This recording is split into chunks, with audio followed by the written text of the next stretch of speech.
আগামী 1 সেপ্টেম্বর থেকে নয়া আবগারি নীতি কার্যকর হচ্ছে ঝাড়খণ্ডে। তার আগে আবগারি আধিকারিকদের উপস্থিতিতে ধানবাদে মদের স্টক পরীক্ষা করা হচ্ছিল।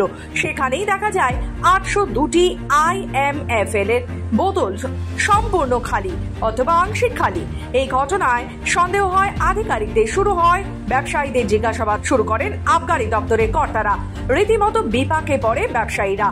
গোডাউনে মজুদ থাকা মদের বোতলে চিবিয়ে সব মদ খেয়ে গিয়েছে ইঁদুরের দল। ব্যবসায়ীদের এ হেন যুক্তি শুনে রীতিমতো আশ্চর্য হয়ে যান আবগারি দপ্তরের কর্তারা।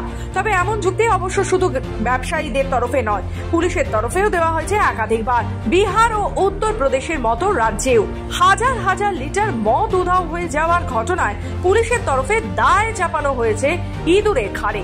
সম্প্রতি এই ধানবাদে পুলিশের তরফেও বাজেয়াপ্ত করা হয়েছিল 10 কেজি গাঁজা, যার মধ্যে 9 কেজি গাঁজা গায়েব হয়ে যায় পুলিশের কাছ থেকে। সেই ঘটনাতেও দায় চাপানো হয় ইঁদুরের ওপর। এই ঘটনা আদালত পর্যন্ত গড়ায়।